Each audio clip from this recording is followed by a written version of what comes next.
Hello, the internet. Hello, world. Hello, people interested in politics. Specifically, hello, people who are interested in democracy in the UK. We've got to the big one, the big question, which is how democratic is the UK? And I think this really is pretty much the answer.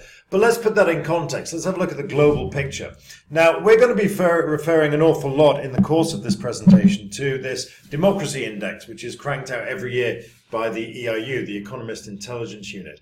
So this is the example from 2016, the latest edition. And I suppose the truly scary thing here is that if we look at full democracies, that's less than a tenth of the world's population.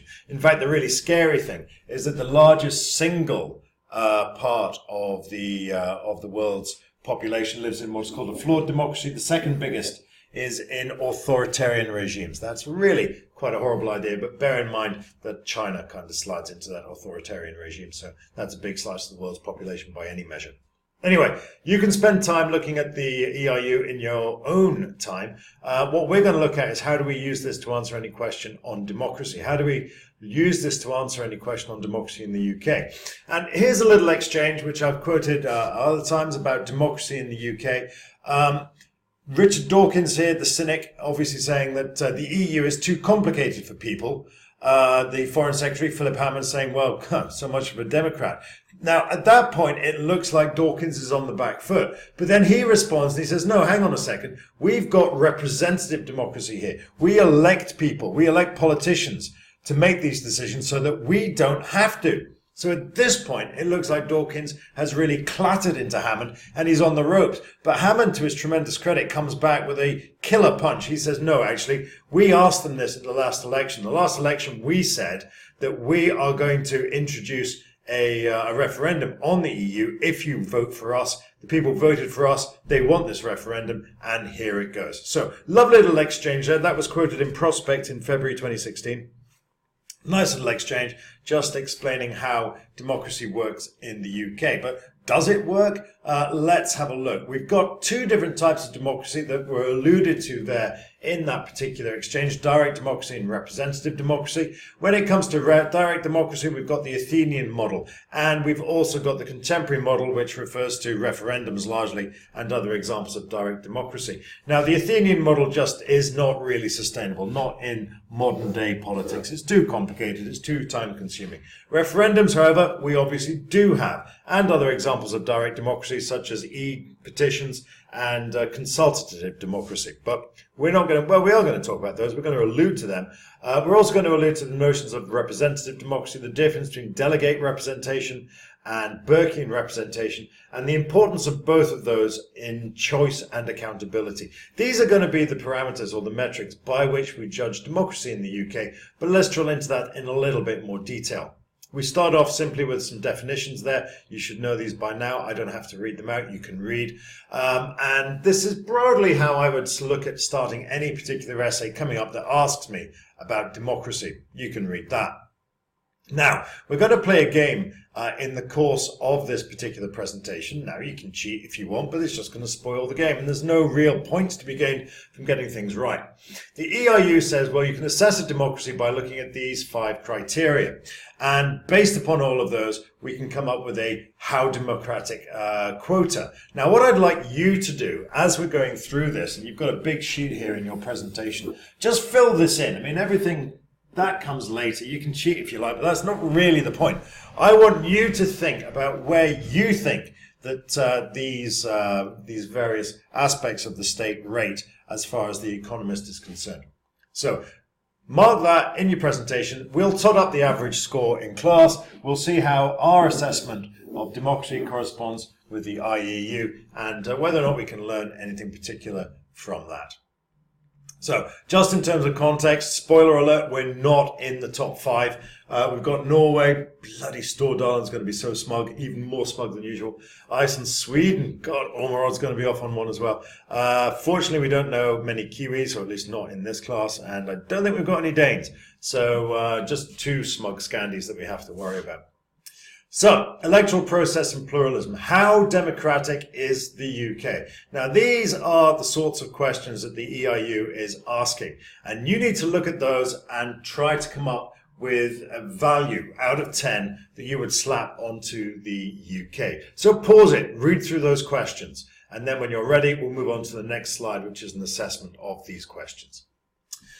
Okay, so we're back in the room. Let's have a look at it. On one hand, democratic. Well, there you go. Again, you can read all of those in your own time. Pause and have a look at it. On the other hand, I don't think there's anything new here. We spent a long time looking at elections.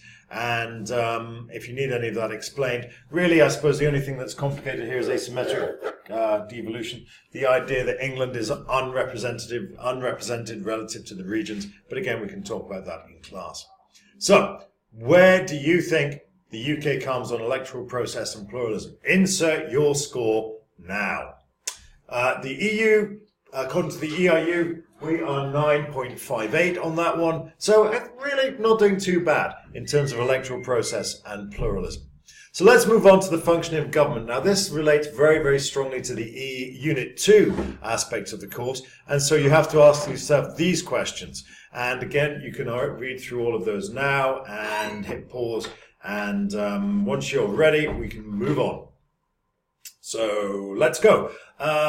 Functioning of government, well, democratic, less so. We do have parliamentary government. We do have parliamentary sovereignty. This should establish that the people's representatives are in the box seat. So the representatives in charge. But indeed, as we spend a lot of time, are they really? The tail wags the dog. We have a lack of meaningful recall process. The Freedom of Information Act doesn't work.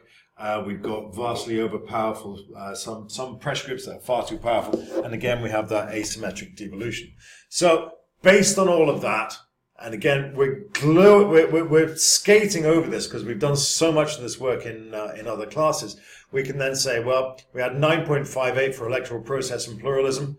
What do you think functioning of government registers out of 10? How democratic is the function of government in the UK? Insert your answer now. And The Economist says 7.14. And I don't think we're telling anything we didn't already know there. The big problem with the function of government is that we have that elective dictatorship. The tail wags the dog. 7.14 is not good. That means that we have a function of government, or a functioning of government is not as democratic as it could be. It's certainly not as democratic as other aspects of it, and that's all to do with the way in which the government can dominate the political process. Unit 2, but lots that we can talk about there. Right, that means we're moving on to civil liberties, and here are the sorts of questions you need to be asking yourself in terms of civil liberties. Stop, pause, read those, and when you're ready, we'll move on. So let's move on then. How are civil liberties in the UK? Well, on one hand, we have some good things. The Human Rights Act has brought an awful lot of clarity to the picture. It has created that statutory framework binding on all public bodies and a clear sense of the rights and the obligations that everybody has. We do have an independent judiciary, thank God, and we do have a free press and electronic media. On the other hand, there is the exposure that we have to demagoguery, the politics of fear. And then we've got the ability of the government to derogate from the Human Rights Act. We've got all of our anti-terrorist legislation, see other presentations. And then we've got the way in which the government is currently harvesting our data. There's the communications bill going through at time of going to press here, so I haven't got that on there, but do watch out for that. I think it's a draft communications bill at present. Bill. So watch the process of that. And again, we contrast that with the Freedom of Information Act and indeed the Official Secrets Act. So interesting little three-way look at there. So civil liberties, how do we do on civil liberties? Well, in spite of all of that, you need to come up with a score. Insert your score now. And I may have given you a hint there that actually the Economist thinks we're pretty good on civil liberties. And I think that's largely down to the Human Rights Act, which is a good thing. And of course, we're also bound by the ECHR, but again, we're getting into Unit 2 there. So let's move on to political culture. Again, these are the questions you need to ask yourself. This is kind of facile and descriptive and wishy-washy. So in the context of an essay, I probably wouldn't worry too much about that. We can talk about these. We can talk about these in more detail in class. And I think in class, it's a very interesting route to go down. But I don't really want to get tangled up. I'd still like you to come up with a score. How do you think we do on our political culture? Is our political culture rooted in democracy? Insert your score now. Press pause. And we're back in the room. 875 from The Economist. So that's not bad. We do have a political culture of democracy. We do have a healthy tradition of satire, for example. Private Eye and Spinning Image, all of these other magazines, very much part of the fabric of British life. We do have a very, very healthy disdain for our politicians. And that means that we can sometimes prevent them from getting away with too much. Right then, political participation. What are the questions you need to ask yourself here? Well, here are 5 or 6 of them. Stop, pause, read that, and then we'll move on to the analysis. So we're back in the room. Let's see where we go from here in terms of good things, in bad things. Well, we have free elections, we have press group membership, we have plenty of coverage in the media. On the other hand, we have that collapse of voting turnout, collapse of party membership. Press groups distort the democratic process, as we've discussed at great length. Media coverage is at the margins of public consciousness. We do have appalling representation for women and ethnic minorities, and the general public are generally stupid. I think the important things to look at here are probably that, and that fourth. This is just me making a joke. So political participation. Now this is the last of our metrics. You need to come up with a score based upon that. So press pause and enter your score. Or enter your score and then press pause. Anyway, we're back in the room and the score is 667. Very, very low there. And I think The Economist is really hitting in on our very, very low voter turnout and our very, very low membership of political parties, in the way in which press groups really just muddy the water rather than bringing clarity to the situation. So that's the score for 2015. Rather alarmingly, it's also the score for 2014. Nothing clearly has changed in the course of the last year. And the other thing that hasn't changed is that there we are. We are way down in 16th place. Remember that I said that this was perhaps the really interesting one, the 714. Whoops, made a bit of a mess of that. So 714 there. If we look, that is very, very, very low.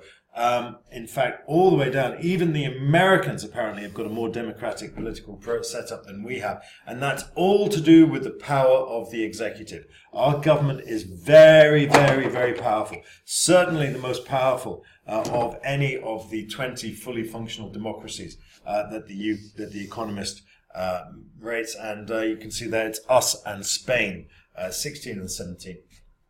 The other area where we are incredibly low, of course, is our participation. And again, if we look there, only really in Malta and Mauritius and Uruguay do people give less of a toss than we do. So yeah, quite a damning assessment there of British democracy. Now that's not going to answer every single question that comes up on democracy, but it's going to give you a very, very firm foundation. And if when you're assessing democracy and it says, well, what can we do to improve democracy? If you think in terms of electoral process, if you think in terms of function of government, political participation, political culture and civil liberties, then you've got 5 metrics. You've got 5 topics that you can raise and assess. So if they're looking for how have reforms made Britain more democratic, well, you can look at these particular areas, and that's going to be the key aspects, of your answer. That was a bit of a mess. Let's try it again. So if you can cover these questions or these ideas in your answer, then you can't go far wrong. So that was democracy in Britain in 14 minutes and 10 seconds. That's got to be a record. There's got to be some questions as well. Do come and ask me them, and I'll see you in class. Bye now.